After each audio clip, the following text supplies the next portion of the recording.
All right. Hello, everybody. Thanks for tuning in for those who do. I will make this relatively short. I know it's hard to watch a video for extended periods of time, or more than an hour, so I'll try to keep this pretty brief. So today, it is the start of Indian philosophy. Unfortunately, I can't be in class with you, but I'll certainly do my best to articulate some of the concepts that are really important to classical Hinduism, which we'll be going over today. And so let's get into it. So as you can see here, everything's kind of already written, and we're going to start talking about the self in Hinduism. So to start, if you remember, we've gone over a couple different conceptions of the self. We started off in Chinese philosophy, right, with kind of the conception of the self where there is no self. You think of the onion metaphor where you kind of peel back all the layers, and at the end there's no permanently enduring aspect that we can consider the self, that there's actually no self, although it appears different.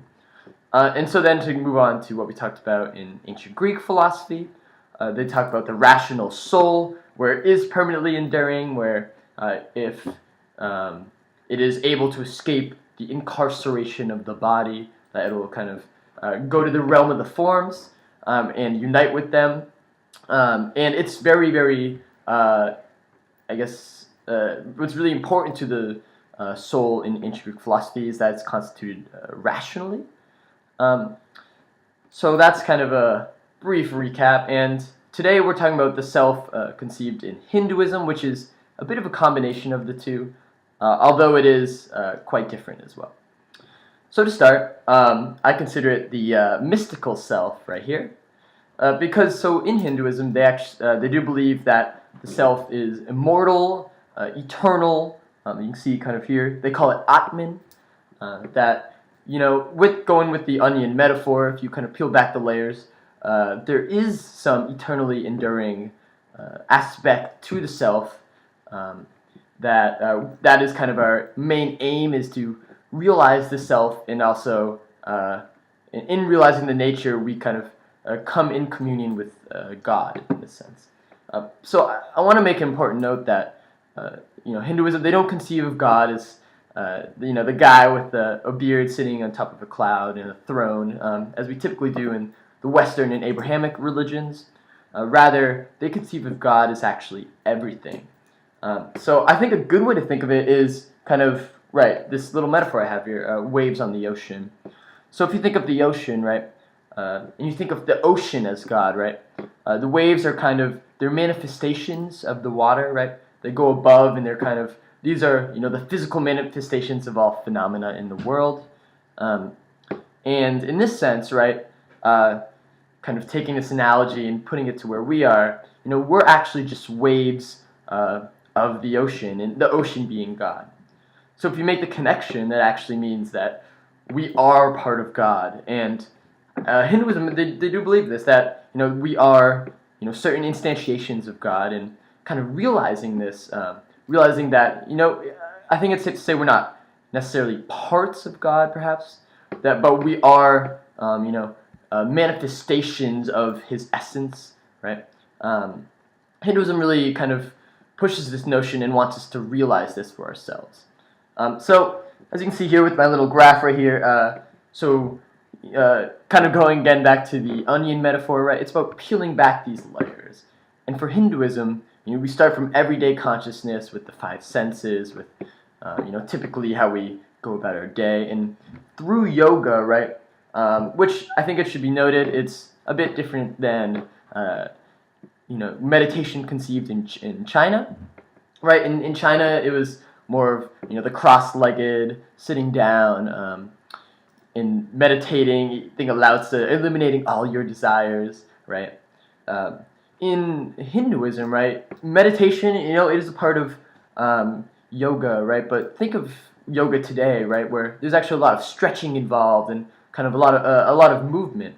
And in this way, this was actually the path among other kind of parts to realizing our eternal self that's within us.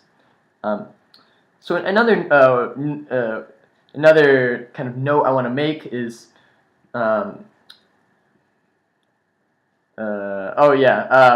pretty much, the self the self in Hinduism, it's not conceived individualistically, which really kind of separates it from the ancient Greek conception of soul, right?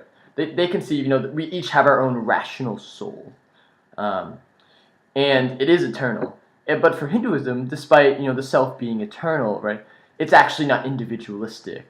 Um, it's rather eternal in the sense of how the world is eternal, how the universe is eternal, and kind of how it's ever changing, right? But in this way, it's kind of in this despite the change, that there's something making this change happen that never changes, right? Um, so go back to the wave metaphor, right? That all these all these waves, they're constantly hitting the shore, and it's kind of a repetitive cycle. But the ocean itself remains stable, and this is kind of analogous to the soul or the self in Hinduism. How each self, we're just manifestations of the waves, right? And when we crash on the shore and we kind of disappear, that could be an analogy for death. Uh, that this is what they're saying, that we just go back into the ocean, right? That there isn't kind of, even though the body, and this is kind of similar to Plato, even though the body decays and is kind of gone with death, that in fact the soul actually remains, right? So this is really important. So another thing I want to talk about is the sheath psychology I have right here. They talk about this in it is the Katha Upanishad, right? And in the Katha Upanishad, so they talk about how so we have multiple layers to the self, right? That we peel back. So, excuse me, as they see it, we start with the body, right? And then we peel back and we go to the inner self of the breath. And from there, the inner self of the mind, the inner self of understanding, and then finally the inner self of bliss, right? So you picture a sheath, right? So you pull out, a sheath, as I'm sure most of you know, it's something you use to cover a sort of weapon, or I guess a sword, typically, or a dagger or something.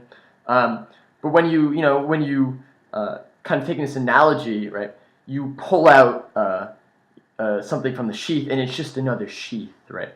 So you pull out, you have the biggest sheath, and you pull out another one, and then there's another sheath, and then you pull out what's in that sheath, and you keep going, right, until you reach the dagger, right, which is, I guess, analogous to the indestructible soul. I mean, I also kind of think of maybe this. It's kind of a funny analogy, but the Russian dolls, where you open them up and there's another doll, and then you open them up and there's another one. But there's ultimately, after all these layers, there's something within that kind of would be representative of Atman, this infinite, immortal, indestructible soul. But it's not individualistic, right? It's kind of, we find, peeling back all these layers, we do find... we do find, there's something, which I guess would be representative God within us, that is immortal in a collective sense, if that makes sense. So that was kind of with the sheath psychology. So regarding the binding the self by the self, this is kind of going in the opposite direction, right? And you'll remember this with Chinese philosophy, where embodying I guess being a victim of worldly desires, and being kind of driven by those, right? We create a manifold of the self, right? So they have a couple words. We create the tamas, which are the qualities of darkness. So these would be bewilderment, fear, grief, hunger, thirst, envy, folly, cruelty, pride, changeability. And this, additionally, the rajas, which are, I apologize for the pronunciation, which are the qualities of passions, fondness, deceit, jealousy, family pride, which, as we know in Confucianism, would actually be considered something good, aversion, greed. Right? These are all produced when we are kind of fall victim to worldly desires, and this, in a sense, is concealing this immortal self that is there, right? We kind of cover the self up with the manifold self, with this kind of illusion of self, right? The worldly self, which ultimately is not the Atman. So that's roughly that. Just want to see if there's anything else worth talking about. So it is worth mentioning that the mind, again, and this is similar to what we talked about with ancient Greek philosophy, where the mind actually is distinct from this eternal, indestructible self. That it is, and they do believe, the body and mind are distinct as well.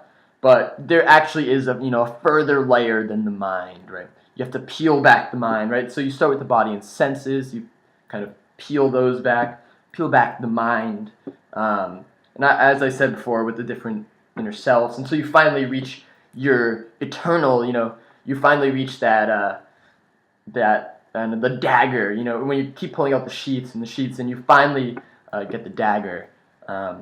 This is stumbling upon our infinite self, which is maybe, taking the wave metaphor, you see the ocean itself rather than just looking at the waves.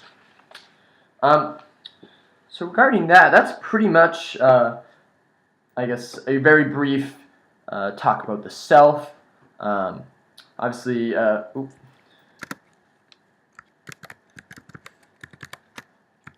little technical difficulty. Okay, so obviously, if you have any questions about the self, feel free to shoot me an email. So I just want to kind of set this foundation to move on to ethics in Hinduism, I should say, because this will make a lot more sense, kind of putting the ground for self first. Okay, so I have another board. I guess I did forget something right here, which is the chariot metaphor, which is just another way to portray kind of the nature of all these layers, right? So I'll just go do it really quick before I move on.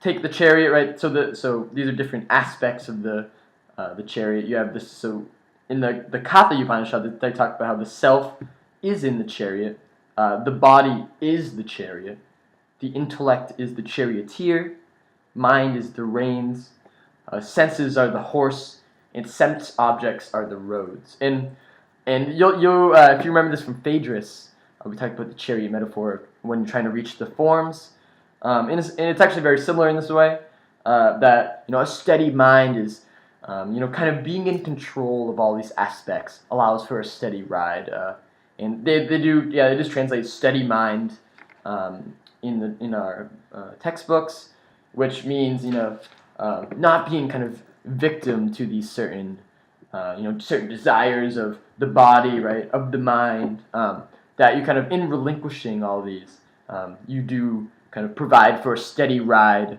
or I guess a steady, anything you encounter within your worldly existence, it doesn't really affect you.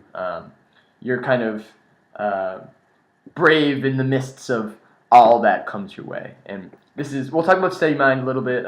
They go more into detail in the Bhagavad Gita, which we'll be talking about next. So I guess I'll just move on from here. All right. So the ethics, right? Hinduism, the ethics in classical Hinduism. So I know that little bottom part's a little cut off, but it's okay.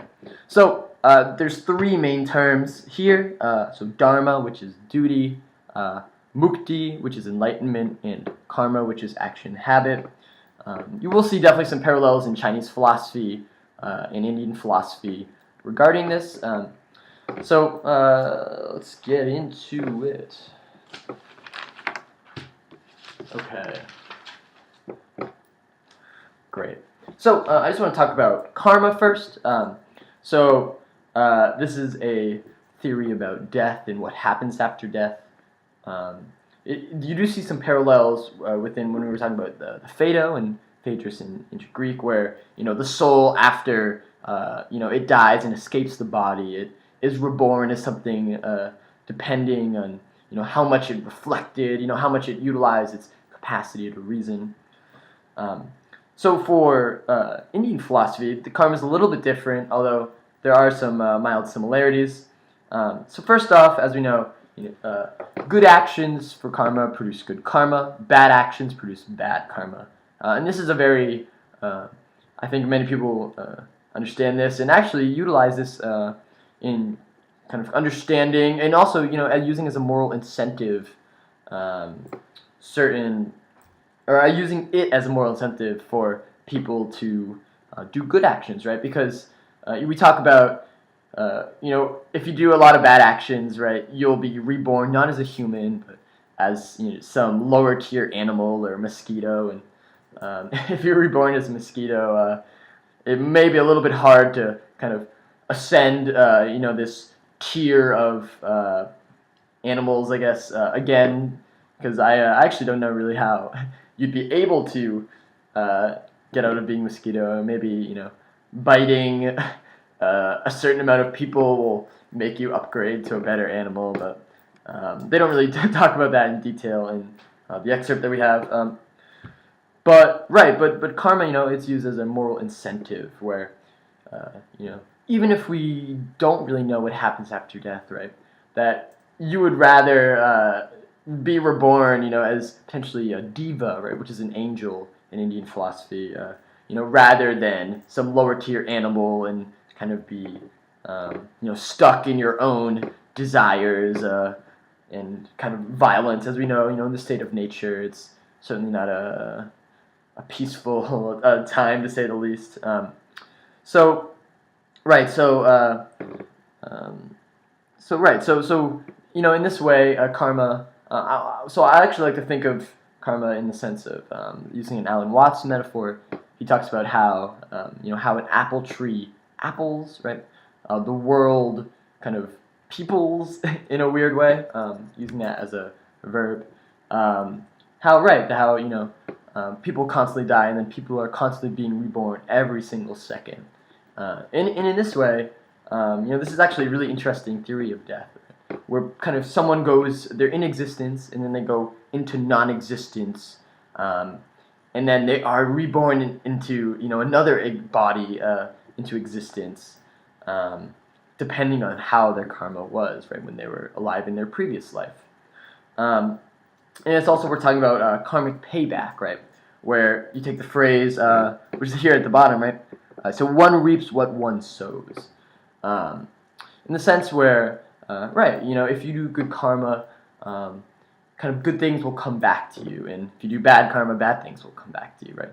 And this is not just how you are reincarnated, but this is kind of in your current existence, right? These there's both kind of future life effects, right? But also effects in your current life. So in this way, right, that doing good karma, it's a very good moral incentive, and certainly we want to kind of continue ascending, the scale of beings, right, rather than fall down. And as we know, we're all humans who are listening to this. So we have, I think for the most part, we've done pretty well to make it up to this point, although potentially some of us may have been divas in the past and somehow did bad as that, and we were downgraded to a human. Some interesting kind of discussions to have about that, but I'll kind of just leave it there. And so right here in the middle, right, I'm talking about, this is kind of generally what I've been talking about, birth and death, right? In Buddhist terms, they call this samsara, which we will talk about that when we get to Indian Buddhism. But pretty much, right, that, here's from birth to death, you're in existence. From death to birth, you're in non-existence. And you're kind of stuck in this endless cycle of birth and death, as they call it. And the only way to get out of this, right, is to achieve mukti, which is enlightenment, right? This is the only way. This is, kind of parallel to nirvana in Buddhism, where you're able to kind of get above, so I think it's worth noting that even being a diva, right, you're still stuck in this kind of cycle, right, that you haven't really realized mukti, you haven't realized kind of the nature of the self, and really, really act it out. Once you realize this and kind of act out God's will, that, so this is the only way to get out of this constant cycle, right? In Buddhist terms, there'd be this constant cycle of suffering, right? Because as any worldly being, you're kind of you do have to encounter suffering necessarily. So I'll just kind of put this to the side and do my final board, right? So this hasn't been too long, only 20 minutes so far. So I'm going to cut to this last one. All right, that's good. Oh, cool. Okay, so talking about the ethics. So the Bhagavad Gita, right? This is the main ethical doctrine of Hinduism, or I guess classical Hinduism. And pretty much what it talks about, to give you a little background. So there's a couple characters. There's Arjuna and this other character, Krishna, which you probably know is a Hindu god.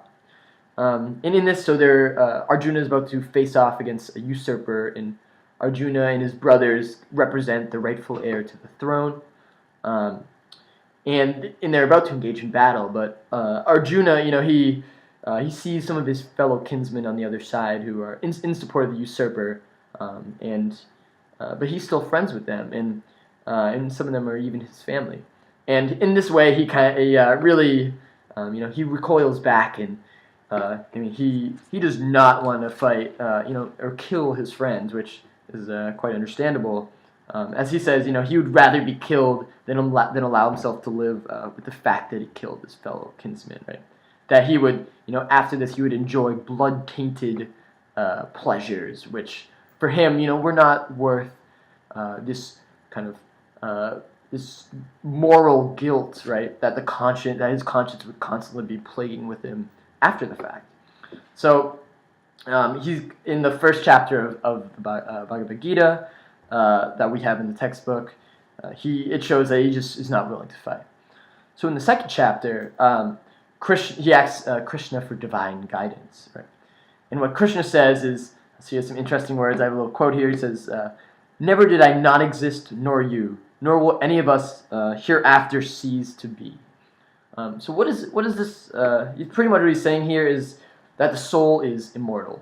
That going back to talking about the self, right? That when we peel back all these layers, the self is actually immortal, right? And it's not, an individualistic soul, again, like the ancient Greek conception, but, that if you really peel back the layers and you see that yourself, you see the ocean, right? Going back to the wave metaphor, that even if you die in this existence, you will be kind of reborn, and especially if you live your life doing good actions and fulfilling your sacred duty, that there's no worry about death, because you will be reborn either as ultimately hopefully liberated, or as a better being. So in this way, he's trying to show or tell Arjuna, Krishna, is that he shouldn't be afraid of death, because it's not the end, perhaps, of the soul.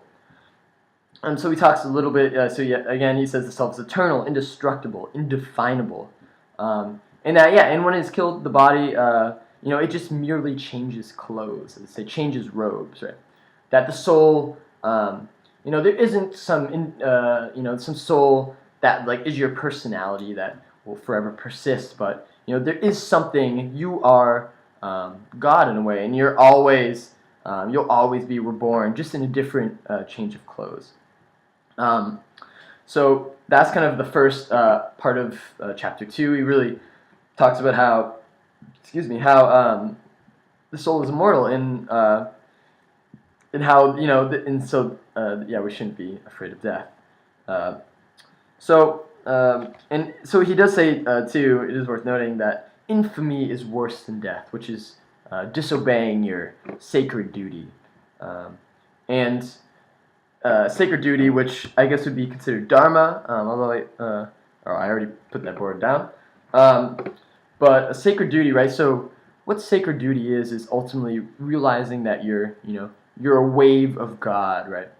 You're a physical manifestation or instantiation of God, and that in this way you should follow God's will. So it's worth talking about kind of the metaphysical implications about this. I think this is really interesting. So Hinduism, they conceive of the world as a cosmic drama, right? And this is not just Earth, right? This is the whole universe, and that we're actually part of it. All the things that happen to us, that they're not certainly dependent. How do I put this? In the sense that certain things happen to you. It's just part of an overall drama that's endless, right? Kind of the cycle of birth and death, continuously going. And this is a really interesting notion. And as he sees it, right, disobeying your sacred duty would be to kind of fulfill your own egoistic desires, right? So this really emphasizes the notion that the self or the soul conceived in Hinduism, it is immortal, right? But it's not individualistic, right? You're just a manifestation of God's essence, right? This is very similar, pretty similar to Spinoza, for those who have read Spinoza. Right, so they talk about, so let's see, sacred duty. Oh, sacred duty is up there. Cool. So I guess we're talking about the steady mind, right, which is kind of the focus of the latter half of chapter 2. They do talk about how to achieve this steady mind, right, and exactly what it is. And here's an interesting metaphor that they use in the text. They talk about, so you should withdraw from all objects of sense, like a tortoise withdrawing its limbs, right? And so it means this, not in the sense of physical engagements. Perhaps maybe you can moderate physical engagements. But this is rather your mental approach, right? And this goes back to the notion of, as we talked with Chinese Buddhism, right, where depending on your mental approach, right, you can kind of become attached to certain objects, certain objects of sense, or even maybe mental objects, perhaps. And in this way, then you become attached and you start to crave, and this leads. So they actually have a little kind of hierarchy here. So pondering over sense objects leads to attachment, leads to desire, and then leads to anger and other emotions, which leads to discrimination, which should kind of be understood as conceptual discrimination. And then finally, confusion of memory and loss of reason, which it is interesting, the translation's reason here, which it does mean something different in Hinduism rather than the rationalism of Plato. But ultimately, with all this, following this path, you become utterly ruined, right? You're kind of stuck in your own ego, and in this way, you're disobeying God's will to act your role out in this cosmic drama. So going back to the Bhagavad Gita,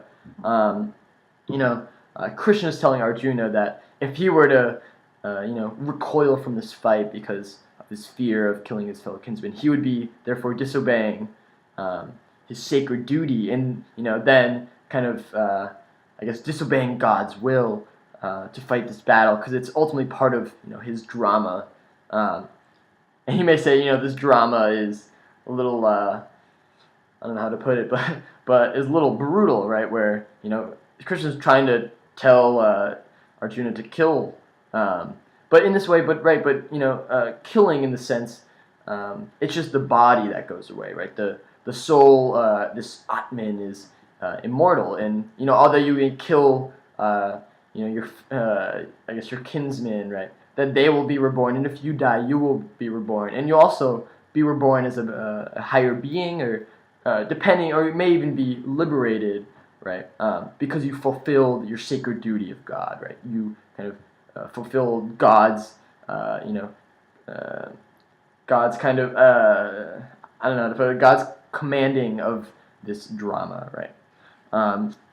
So going back to the steady mind, so going in the opposite direction, right? The way to achieve a steady mind is to cast off all desires, right? Live free of attachments. I'm sure this is very similar to Chinese Buddhism, right? Which we talked about, and we will talk about I'll go more into depth when we talk about Indian Buddhism, right? Free from egoism, free from conceptual discrimination, and this is ultimately, realizing Atman, right? And they talk about having Atman come into union with Brahman, which in a sense is God, right? There's a couple, so Brahman, there's a couple different, let's see, translations. Right, so the absolute, the ground of being, God, right? When yourself becomes in union with God, right? You're not only fulfilling God's will, right? In this cosmic drama, you're also creating good karma because you're doing this, right? In this way, right? So ultimately, where is it? Ultimately, hold on a second.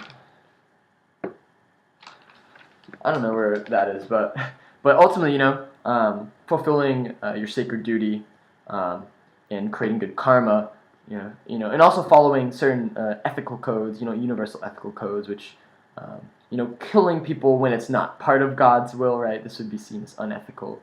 Stealing, right? And then it becomes a decision of, when do you know what God's will is, right? How do you discern, whether God wants you to kill or doesn't want you to kill? And I think this is actually where conscience comes into play, where they actually, if you refine your conscience enough and you reflect back into your, do introspective yoga and refine your conscience and being able to listen to it, that in a way this is almost listening to God himself, kind of commanding you what to do, right? And this is interesting, perhaps, because in Arjuna's case, maybe his conscience is telling him he doesn't want to fight.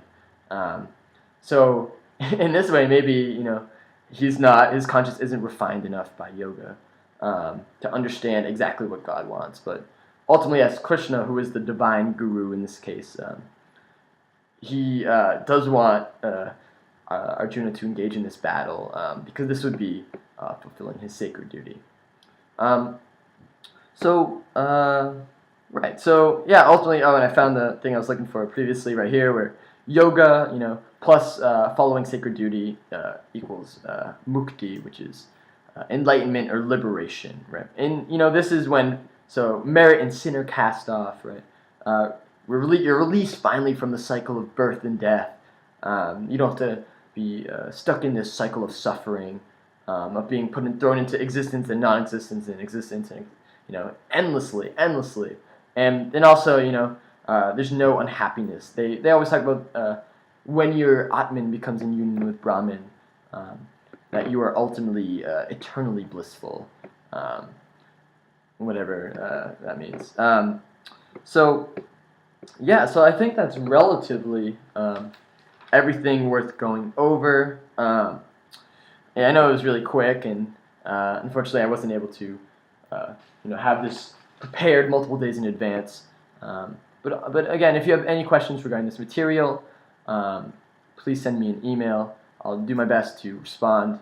And also, I'm going to throw some questions up on iLearn for you to answer. And I'll also try to send an email later tonight, just really describing what I want you to do, to show that you watched the video or maybe skipped through it, or or at least paid attention to a little of it, which is really all I ask. So all right, so I think that is about it. Thank you everybody for watching this. I really do appreciate it that you're continuing to follow along. And all right, and have a great night. Thank you.